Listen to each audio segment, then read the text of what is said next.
Good morning. Welcome to the Unitarian Universalist Fellowship of Northfield.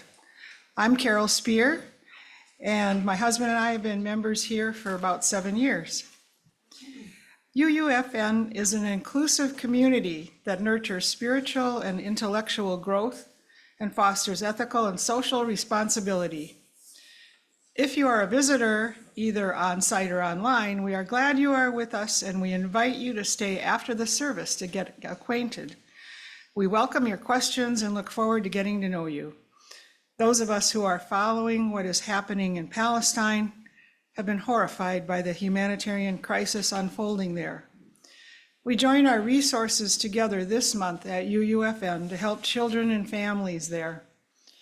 Our June Share the Plate recipient is the Palestine Children's Relief Fund, PCRF. PCRF is the primary humanitarian organization in Palestine, delivering crucial and life-saving medical relief and humanitarian aid where it is needed most. We'll direct our June Share the Plate donations to their Gaza Relief and Recovery Program, which provides emergency medical care in their Northfield hospital in Rafah, infant nutrition, clean water, and safe food for families, and trauma counseling for children in Gaza. This is one way we care for the wider world. There will be instructions on the screen during the offertory for giving with cash, check, or electronically. You may give from our website if you have your phone with you. Next Sunday, we welcome our guest speaker, Reverend Terry Berner, back to UUFN. Come to hear her preach on No Mud, No Lotus, and then stay for our annual meeting after the service next week. Again, welcome to the Unitarian Universalist Fellowship of Northfield.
Thank you, Taylor.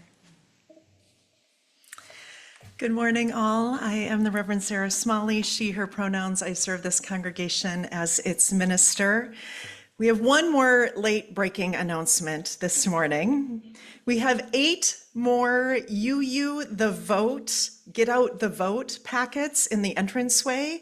If you are willing to write some very easy, short, nonpartisan postcards to people encouraging them to vote, please take one. If you have questions, talk to Mary Dort. Mary, could you raise your hand so people can see who you are? Talk to Mary if you have questions about those. We gather today for our annual flower ceremony, perhaps the most widely celebrated ritual in Unitarian Universalist congregations across the continent and even the world. Every spring, most of our churches and fellowships devote a Sunday to this festive, participatory service, which celebrates both the earth's beauty and humanity's diversity and oneness. Many of you brought flowers today and added them to these bouquets, a symbol of freely sharing your gifts with others. Near the end of the service, we will bless these flowers, and each person will receive one to take home with them, a symbol of how we are in turn blessed by this community. Some of you may be visiting for the first time today or did not know about flower ceremony. Though some have come without a flower, some have brought extras. Everyone is welcome and everyone is invited to partake in this special ritual. This is the grace of community. When we show up for each other, there is always enough. And so as we gather, our opening words today are adapted from the writing of Reverend Amy Morgenstern. Within the heart of a flower, there is a fountain of beauty. Within the heart of this community, there is a fire that warms and dances. Within the heart of each of us, there is the spark of the Spirit of life. Come, let us worship together.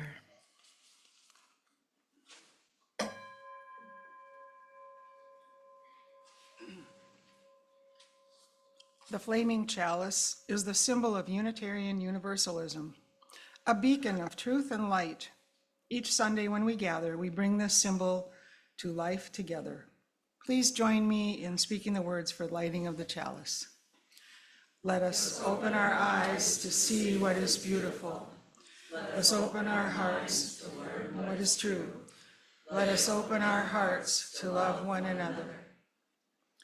Please rise in body or spirit for our opening hymn, number 21, For the Beauty of the Earth.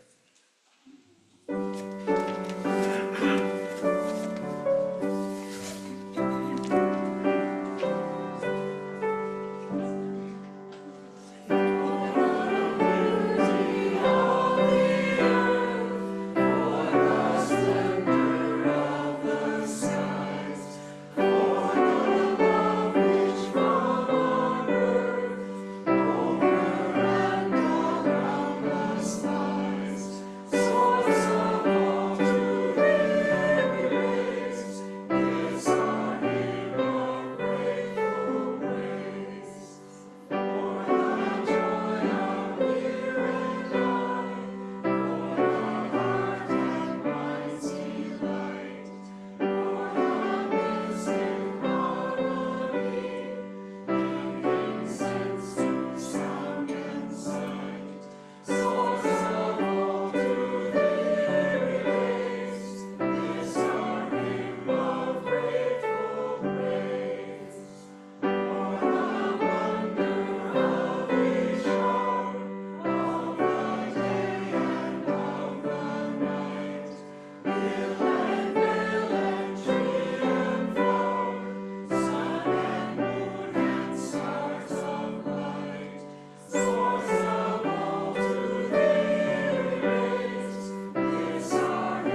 Today, we celebrate the start of Pride Month and our annual flower ceremony. They have much in common with each other. The first Pride Parade commemorated the Stonewall riots, where gay men and lesbian women and queer people fought back against the New York Police Department. When the police aggressively dragged patrons and employees out of the Stonewall Inn in Manhattan, at the time people could be arrested for crimes against nature, things like not wearing at least 3 articles of gender-appropriate clothing. Instead of being arrested quietly, several people fought back. A crowd gathered on the streets, things escalated. For 6 days, people protested and clashed with the New York police. By the time the Stonewall riots ended, on July 2nd, 1969, the gay rights movement went from being a fringe issue, largely ignored by politicians and the media, to front-page news worldwide. Fierce love, in all its rainbow glory, fought back against the violence of conformity and oppression. The first flower ceremony happened 101 years ago when a Unitarian minister named Norbert Čapek created it in Prague, Czechoslovakia. Whether this is your first flower ceremony or you've been celebrating for decades, it's always worth remembering the story behind this tradition. Our story of the first flower ceremony starts with Norbert Čapek's conversion to Unitarianism, a story that many of us might relate to. Norbert's mother was a devout Catholic, his father agnostic. He became an acolyte at age 10 in 1890, but in the years that followed, he became disillusioned with the Catholic Church. At 18, Norbert discovered the Baptists and became a minister. He founded almost a dozen churches from Ukraine to Budapest. Yet slowly, as he aged, his faith became more and more liberal. He left Bohemia under government threat and accepted a call to serve a Baptist church in New York City, until one day in 1919. That day, he wrote in his diary, quote, "I cannot be a Baptist anymore, even in compromise. The fires of new desires, new worlds is burning inside me." Norbert and his wife, Maya Čapek, joined a Unitarian church in New Jersey in 1921, for the same reason a whole lot of UUs do. Their children liked the religious education program. In Norbert's words, they had found there not only clear heads, but warm hearts too. World War I ended. Norbert's home country now independent, he and Maya returned to Czechoslovakia and founded the Unitarian Church there. He introduced the flower ceremony in June of 1923. Last year, we celebrated its 100th anniversary. For some time, he had felt the need for some symbolic ritual that would bind people more closely together. The format had to be one that would not alienate any who had forsaken other religious traditions. So he turned to the native beauty of the countryside for elements of a communion-like service, which would be genuine to them. The simple yet profound ritual of flower ceremony was the result. Individual flowers gathered together into beautiful bouquets and then redistributed so that beauty could be carried back out into the world. It was such a success that it was held yearly. In just 20 years, Čapek's church, the Prague Liberal Religious Fellowship, grew to over 3,000 members. Norbert was a visionary minister. His was a bold church, a church thinking beyond its doors, beyond what they thought possible. It was a church that was willing to take risks, to make tough decisions, to bear disappointments, and to build a new way, first by building a church, and then that church could build up the world. That was Chapek's church, but it is also our church. When the Nazis took control of Prague in 1940, Chapek's church held services on Sundays and Tuesdays, drawing increasing numbers of worshipers in that time of oppression. Soon, the Nazis found Reverend Chapek's gospel of the inherent worth of every human person to be, as Nazi court records show, quote, too dangerous to the Reich for him to be allowed to live. In 1941, Chapek was arrested, tried for treason in German courts, and sent to Dachau concentration camp. Even in starvation, he held a flower ceremony with his fellow prisoners, finding whatever flowers they could among the weeds of Dachau. The Nazis killed Norbert Chapek, but his spirit, courage, and commitment live on today, in this moment, in these flowers. Beauty and terror coexisted then as they do now. Rainbows, love, glitter, dancing, joy, freedom. Flowers, beauty, justice, community, hope. Oppression and fear are a part of the human experience, and in the face of that, pride, rainbows shine, and flowers bloom. Today, we are reminded of that.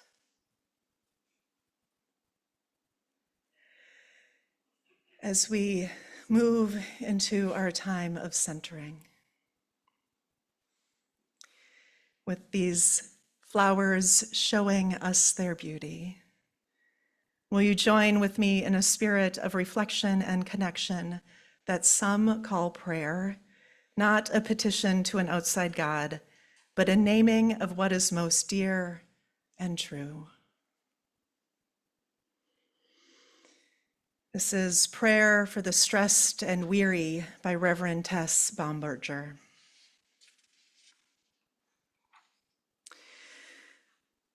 For all among us who are fearful, angry, irritable, resentful, stressed, anxious, worried, or weary, we pray.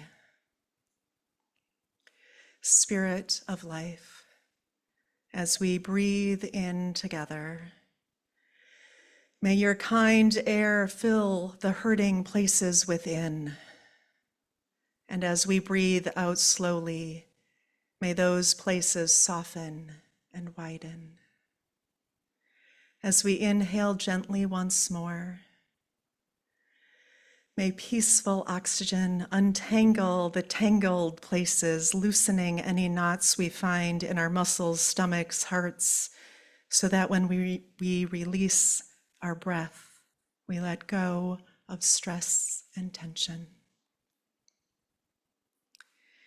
If there are tears, let them come. This is a place where we can fall apart and know that others will hold us gently as we put ourselves together once more. As we mingle our breaths in this, our safe and sacred place, may our fears disperse. May anything within us that may beckon conflict now take flight. May our frayed nerves knit together once more. May we realize that worry wastes our creative energy. May we instead put that power to better, more positive uses. O source that flows through all things, open the closed places within us now. Remove all impediments to love and calm, that you may flow serenely through us. May we dance in the current of your grace, to the music and the rhythm of our hearts. May it be so, and amen. In the presence of this love that holds us all, we use our chalice flame to light our candles of community. We light our first candle as a blessing for the wider world. This is a candle for all of the children, youth, young adults, and elders at Northfield Pride yesterday, with their rainbow fishnet stockings and bi flags draped around their shoulders, and for all of the glitter and kindness and dancing. And this candle is also for those whose spirits long to be out, but whose reality demands that they stay hidden. Your glitter heart still shines. We know too that the details of our daily lives are sacred and important. We now light a candle for all of the simple joys that are sustaining us. And we light another candle in honor of the sorrows and hardships we may be carrying. Candle in honor of the sorrows, joys and sorrows we carry in our hearts, but that have not been spoken out loud. O source that flows through all things, open the closed places within us now. Remove all impediments to love and calm, that you may flow serenely through us. May we dance in the current of your grace to the music and the rhythm of our hearts. We join together into a time of shared sacred silence.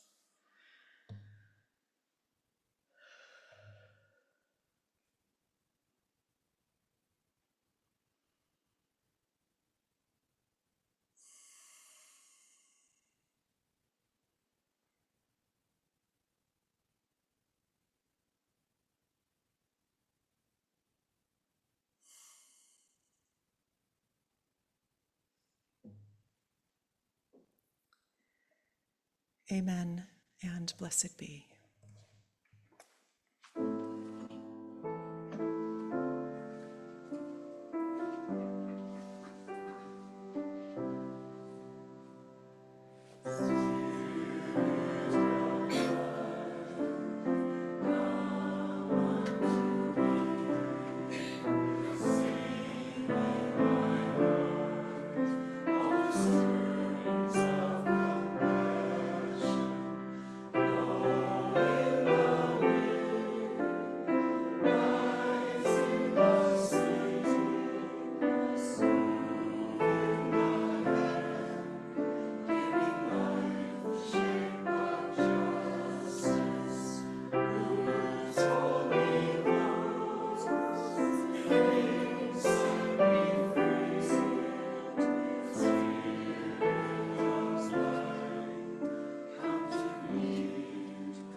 Our reading today is For the Flowers Have the Gift of Language by the UU minister and author Richard Gilbert.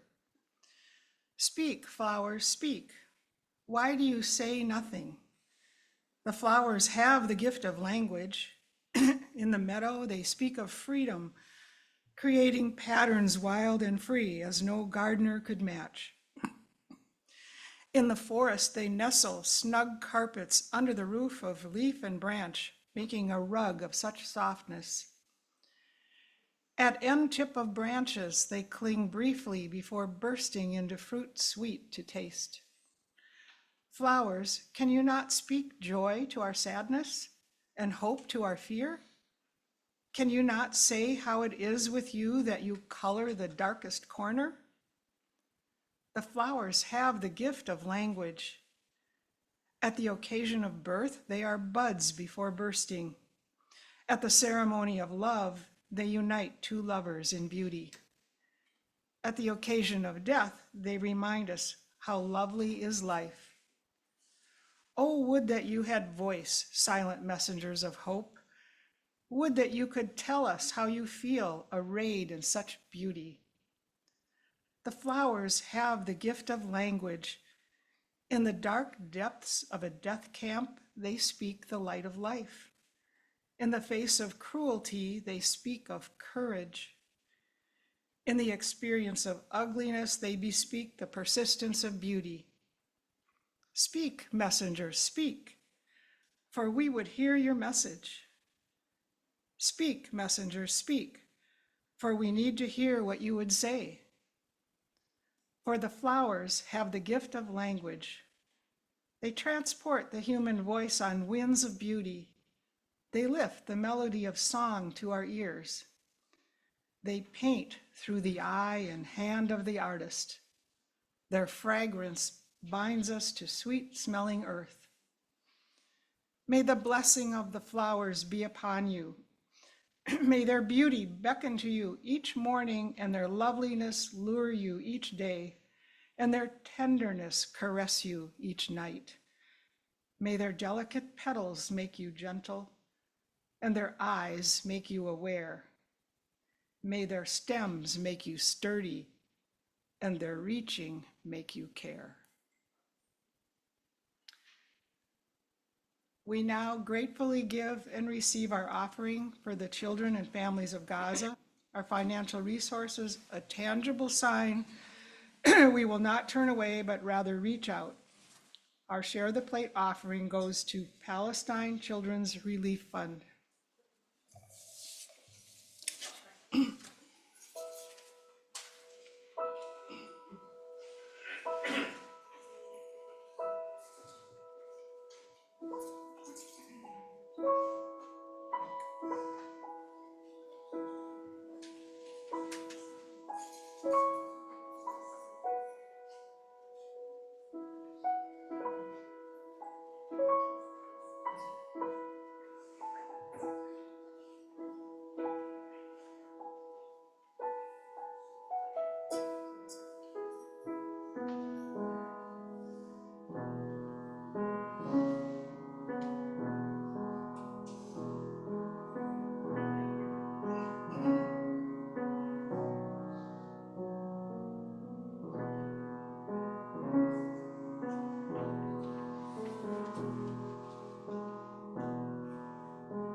To begin, the story of Buddha's flower sermon, the Buddha's flower sermon.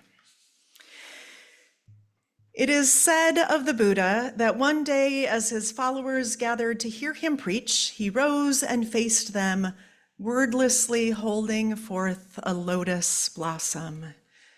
In utter silence, as they waited for him to speak, he simply stood, holding the flower out to them, letting the blossom speak for itself and to them in its own language.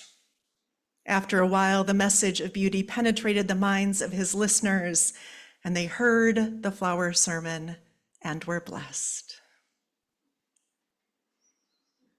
Speak, flowers, speak, says Richard Gilbert.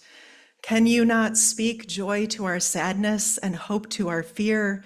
For we would hear your message, for we need to hear what you would say.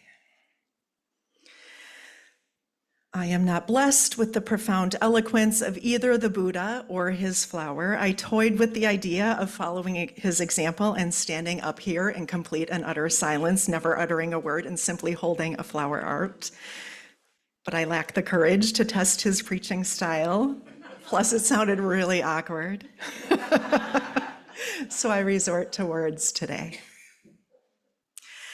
I'm not going to talk about lotus flowers today. Come next week to hear my friend and colleague, Reverend Terry Berner, preach about them in her sermon, No Mud, No Lotus. Today, I want to talk about dandelions. The seed for this reflection was planted, so to speak, when I saw an online exchange a few months ago. The first person wrote, Dandelions symbolize everything I want to be in life. Another responded, fluffy and gone with a burst of wind? The first answered, unapologetic, hard to kill, feral, filled with sunlight, bright, beautiful in a way that the conventional and controlling hate, but cannot ever be fully destroyed. Stubborn, happy, friends with bees, highly disapproving of lawns, full of wishes that will be carried far after I die.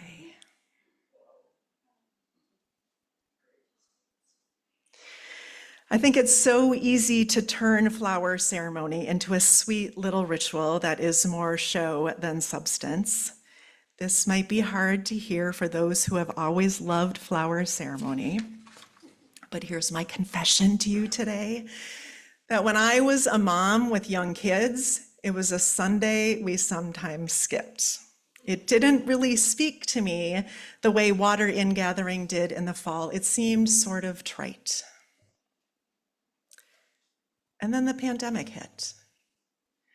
And 2 months later, my home congregation was doing an online flower ceremony and asked people to send in photos to use. My boys and I took a picture of us holding a flower from our backyard and submitted it for the service. That Sunday, as I watched the online slideshow of so many dear faces holding flowers, I got it. I understood how this ritual connects us in ways that words cannot. Sometimes all we can do is offer a flower to each other. Offer beauty, offer kindness. Here, look what has blossomed even still. This gesture we make year after year is the same gesture Norbert Chapek made at Dachau. He would not have had a lush garden.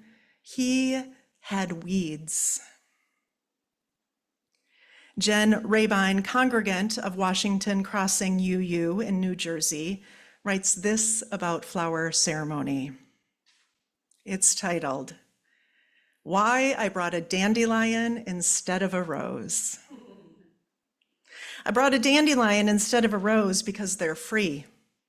They root where they choose and live without apology or boundary, thrive in vacant lots and sidewalk cracks.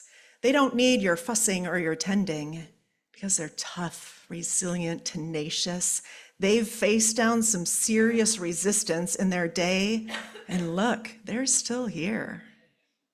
They don't care what the neighbors say, don't concern themselves with the fascist beauty standards the world imposes on lawns, on people, on anything. They're here for the raggedy edges and gleeful self-expression. They side with the bees and the slugs, walk with the rabbits and the woodchucks, with the butterflies and the earthworms. They are in solidarity with wild things, shy things, outcasts, migrants. They've been outcast and migrants themselves, so they know. Dandelions give back more than they take. They're community-minded. They make others welcome. They believe in mutual aid. They break up compacted soil, draw nutrients up from the depths to make them available to other plants, and remove toxins. And then there's the fluff. Dandelions are pretty. They grant wishes for happy children and hopeful lovers. They fling fuzzy winged seeds out into the wind without counting the cost. Generous, uninhibited in their giving, in their love for the world, in their belief that every seed will find a home.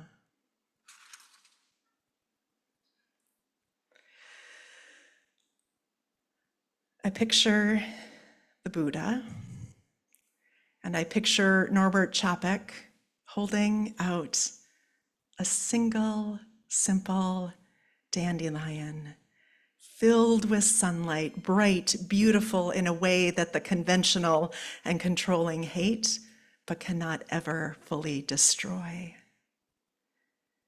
In a world of rising fascism, of hatred, of war, of climate crises and humanitarian crises, our flower ceremony is nowhere near enough. We do it anyway. Each flower a sermon. Soon we will bless these flowers as a community, and we will engage in our 2024 flower ceremony. But first, let me explain how this ritual will work and why it works the way it does. For those in the sanctuary, you will be invited to come forward in a bit, 2 lines down each aisle. Again, there is an abundance of flowers for everyone here, whether you brought one or not. I always worry that there's not going to be, and that's ridiculous. When you arrive at the vases, this is not a time for consumer culture where you try to nab the best flower for yourself. Instead, you will gift a flower to another, hold it out for them to receive. You can come to the vase, choose a flower for the person in line behind you, hold it out to them as if a sermon. They will then receive the flower, say thank you, and then choose a different flower for the person in line behind them, and so on and so on.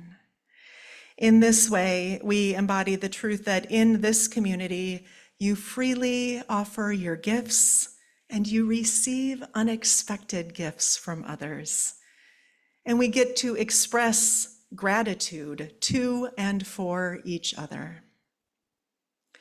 For those on Zoom during the ceremony, Carol will choose a flower for you and put it near our chalice, a sign you are here in this sacred space with us. If you have a flower with you at home and you're on Zoom, you're also welcome to hold it up to the camera to share its beauty with others online. Let us dedicate ourselves to this task. I told the story of Norbert Čapek, but it is Maya, Norbert's wife, who brought this ritual to the United States.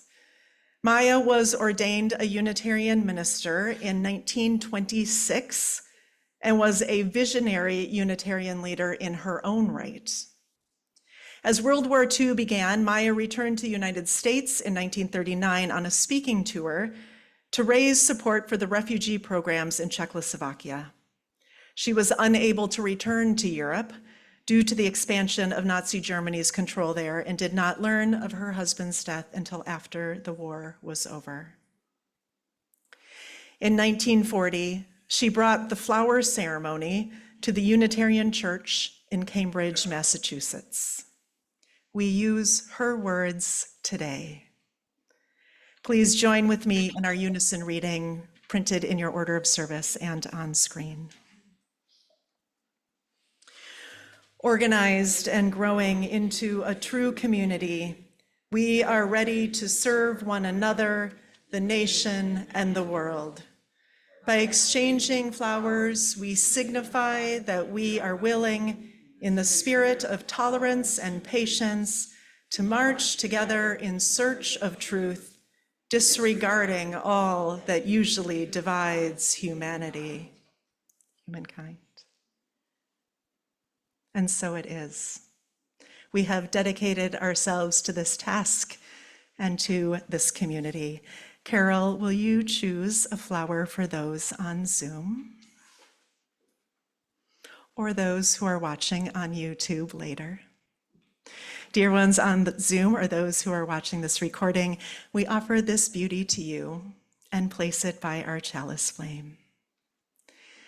In the sanctuary, you are now invited to come forward in 2 lines and with delight choose a flower for the person in line behind you, offer it to them. They will accept it, express their gratitude, and offer a flower to the next. Let us begin our flower ceremony.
I invite you to take an extra moment and just notice the beauty of your particular flower, the beauty gifted to you today, and hear what it has to speak to you.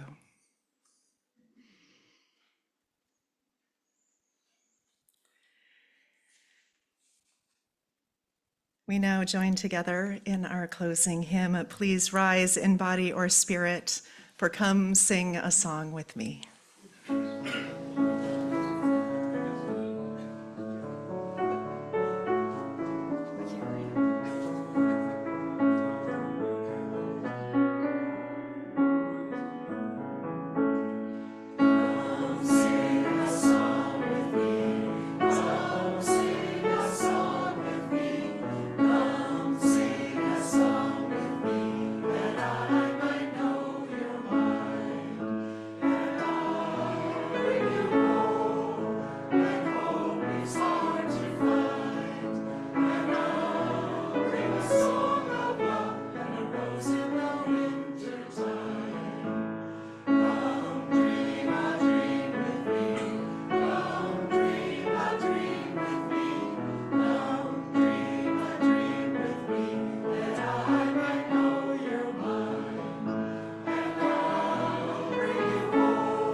You may be seated for our closing words. Carol and I were talking about how that song just gets in your head. So when you're singing it on like Wednesday, I am too.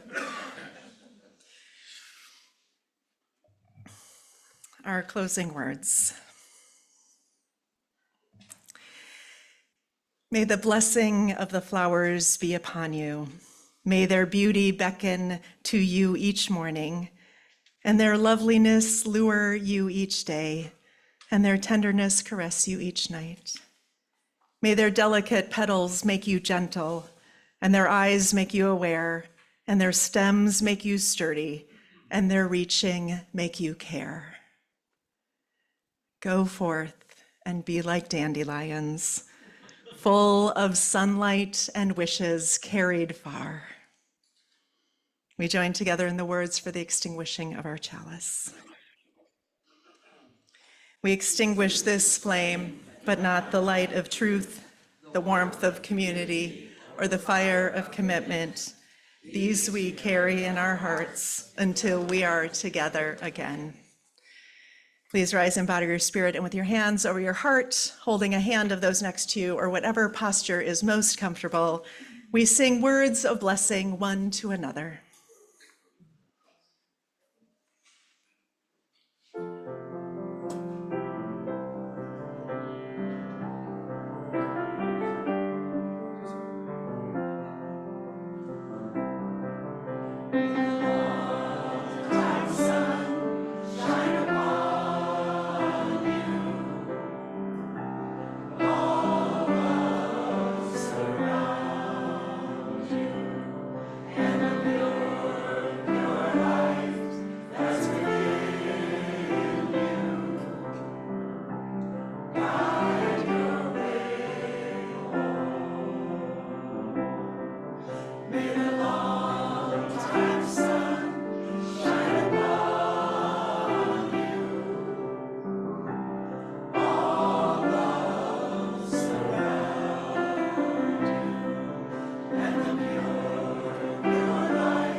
Go in peace, and come take some more flowers.